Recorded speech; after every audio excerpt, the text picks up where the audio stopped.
Continuing with our cavalcade of the muscles of the body, let's look at muscles that move the shoulder girdle. Remember, shoulder girdle are the bones that hold your arm onto your axial skeleton. And what are the two bones that form the shoulder girdle? The clavicle and the scapula. So these are muscles that move the clavicle and the scapula. Mostly the scapula, because the clavicle doesn't move around all that much.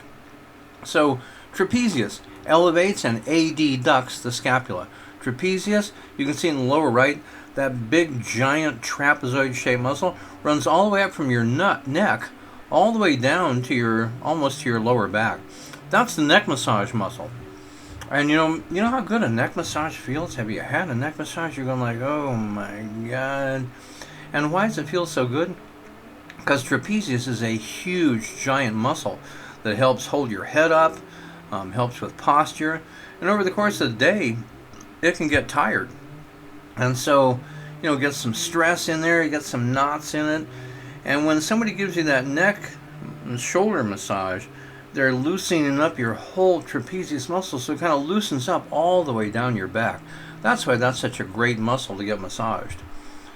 Levator scapulae, just look at the word, levator scapulae, it lifts the scapula. And whenever I ask you what levator scapulae does, shrug your shoulders, acting like you're saying, I don't know, but in fact you're showing them what levator scapulae does. It elevates and rotates the scapula. Rhomboid major and rhomboid minor, these you can see in the lower right diagram. They're diamond-shaped muscles.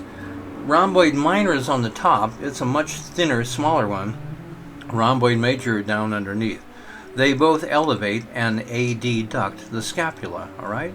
So they are movers of the scapula. Pectoralis minor, it abducts the scapula and elevates ribs 3 through 5. So in the upper left, look, you can see pectoralis minor. Pectoralis minor grabs a hold of ribs 3, 4, and 5. It's the tiny pectoralis muscle underneath the big pectoralis muscle. It really moves the scapula and the ribs. It basically moves the ribs and the scapula towards each other. And then serratus anterior. So serratus, serrated like a steak knife, anterior on the front side of the body. So in the upper left, you can see on your right-hand side of the upper left diagram, how confusing can that be? See how there's that jagged-looking muscle? It's labeled serratus anterior. You can see that in pictures of bodybuilders and stuff like that. You can see that really stands out, that serratus anterior muscle. Now, when it comes to abduct versus adduct the scapula, that's a little bit weird because normally, remember, that means either towards or away from the midline. And it's kind of a little bit arbitrary as to, which way is which. So here's how I remember it. Serratus anterior is sometimes called the boxer's muscle. Think of how a boxer looks when they step into the ring. See that picture? You have your arms kind of coming forward, and so your scapulas are pointing forward. So that is serratus anterior. It abducts the scapula, B and B for boxer. So B in abduct and B for boxer. So serratus anterior abducts the scapula. It's the boxer's muscle. I have all kinds of weird things in my head to remember. That's one of the things I do. Serratus anterior, the boxer's muscle, and it abducts the scapula, which is to move your scapulas pointing more forward. Muscles that move the arm. Now be careful here. Arm means the humerus. So really these are muscles that move the humerus. Books usually talk about them as muscles that move the arm, but I have to then emphasize these are muscles that move the humerus, okay? So pectoralis major adducts and medially rotates the arm. So think of that motion. Think of the motion of medially rotating your arm. If you're a gym person, what kind of machine do you use at the gym to work your pecs? Yeah, you use the fly machines, the one that make you rotate towards medially, right? So that's it, all right? Adducts and medially rotates the arm. Originates on clavicle, sternum, costal cartilages. You don't have to know that. Inserts on the humerus. You don't have to know that either, because it's virtual education. It's the pandemic. Latissimus dorsi. Latissimus means wide, dorsi on the back. This is a huge, massive muscle. Look in the upper left. Latissimus dorsi is enormous. runs all the way across your back. But here's the crazy thing about it. It narrows down into a little tiny band of muscle that attaches to the humerus. Notice, if it says it moves the arm, that means it must attach to the humerus. So, what does it do then? Well, it extends, adducts, and medially rotates the arm, all right? So think about it. If you go to the gym, what kind of machine do you use to work your lats? You know, bodybuilders, they don't say the name of the muscle. You got to have all your cool nicknames. You know, I went to the gym today, worked on my pecs, my lats, my delts, my traps, you know, my quads. So, latissimus dorsi, what do? You do the rowing machine or the bar that pulls down, okay? Because that's what you're doing. All those motions are extension, remember? Flexion of the shoulder is to move your arm forward. Extension is to move your arm back towards anatomical position. So pulling that bar down and doing the rowing machine, that would be hyperextension even. So yeah, that's how you work your lats. That's what it does. Originates on vertebrae, sacrum, ilium, ribs, inserts on humerus. You don't have to know those. It's the pandemic. Okay, continuing muscles move the arm. Supraspinatus. So remember the scapula? You have the spine of the scapula. What was the depression above the spine called? It was called the supraspinous fossa. Guess what muscle fits into the supraspinous fossa? Oh, hell yeah. It's supraspinatus.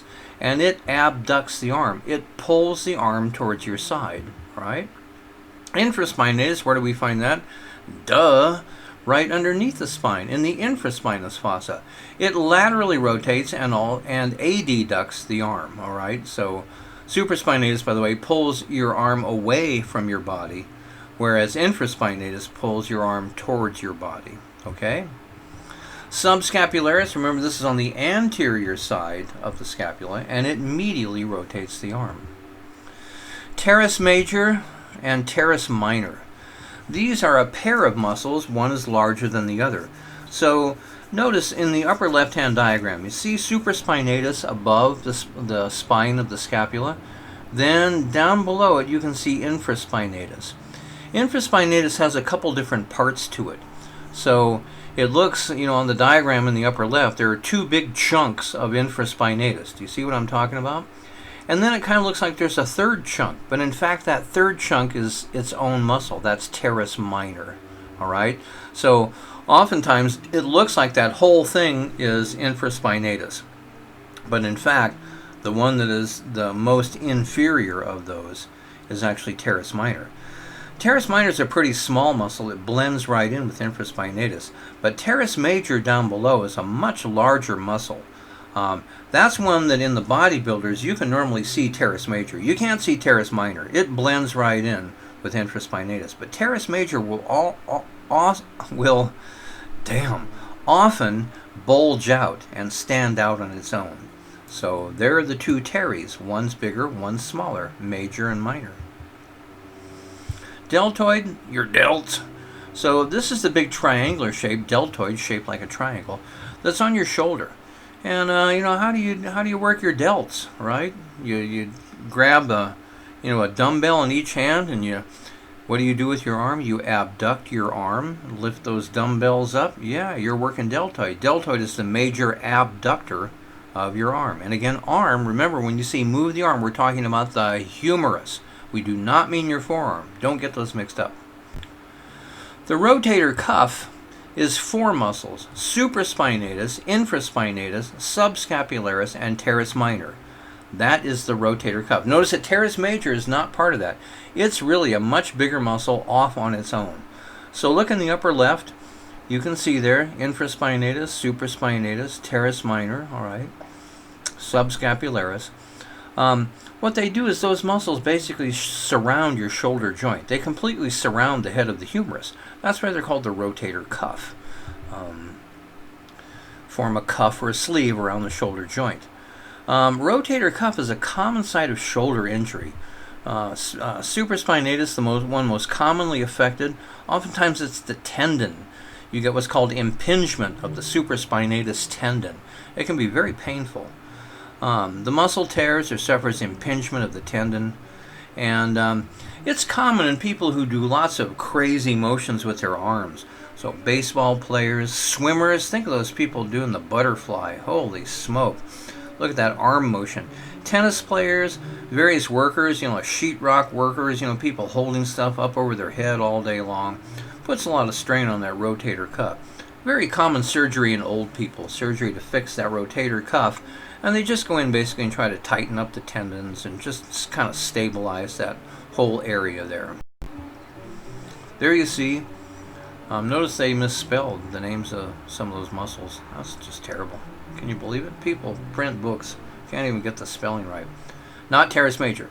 Again, rotator cuff, supraspinatus, infraspinatus, subscapularis, and teres minor.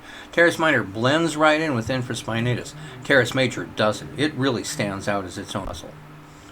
Moving the scapula, yeah, just, a diagram showing some of the move the scapula stuff. So we've learned enough of the muscles now. You should be getting familiar with the names. Let me show you this former student of mine, Liz. I really love Liz. She's now, she's married. She lives in Scotland. She got married to a Scottish engineer. They had a baby using in vitro fertilization, which they kept me in the loop on all that. It was very fascinating.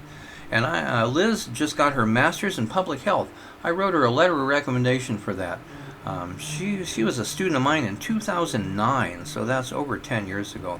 But I've stayed in touch with her the whole time. She's really a heartwarming story because as a little kid in middle school, she was a little bit overweight and she got teased about it. She decided she didn't want that to happen anymore, so she started watching her diet and doing a little bit of a workout, and by golly, she got to the point where, again, this is nearly 10 years ago, she actually became kind of serious about bodybuilding, even entered some competitions. She even asked me about illegally using steroids. I told her not to, and she said she's going to anyway. I said, yeah, it figures. But I talk more about that in Bio 202. She kept a diary, and she used to email me to figure out, what was going on and asking for my help, which I told her I couldn't give her. But anyway, so take a look here. Look at Liz's back. See down at the bottom, see the big wide band? What muscle is that? Yeah, that's latissimus dorsi. And then look at her neck. See how it comes down and there's like two dimples, but then you can see it kind of goes like a shovel down the middle of her back? What muscle is that? That's trapezius. I wish we were in the classroom. I could show you this a lot better. Then look, covering her scapula, you can see infraspinatus. But then look on the left-hand side. See how there's a muscle that kind of stands out separately from infraspinatus? That's teres major. And of course you can see her delts. You can see her biceps brachii. They look a lot better from the front. She showed me that picture as well. And her triceps brachii underneath. So Liz, cool kid. Use her to show some of the muscles. And that's what she looks like now. Liz, great girl. I think she's awesome. Muscles that move the arm. Let's continue. We're moving the humerus now, okay? Coracobrachialis. So where do you suppose coracobrachialis goes? Oh my gosh, it's going to run from the coracoid process of the scapula down onto the brachial region, which is your humerus. So it flexes and medially rotates the arm. So it's kind of fun. 3 years ago, I guess it was, my former student Jilly said she thought she had maybe seen her coracobrachialis when she was working out at the gym, so she asked me to help her find it. And that was quite an adventure. It led to a lot of laughing, and I put on gloves before I did it. You don't have to know the origin or the insertion, all right, by golly. So that's coracobrachialis.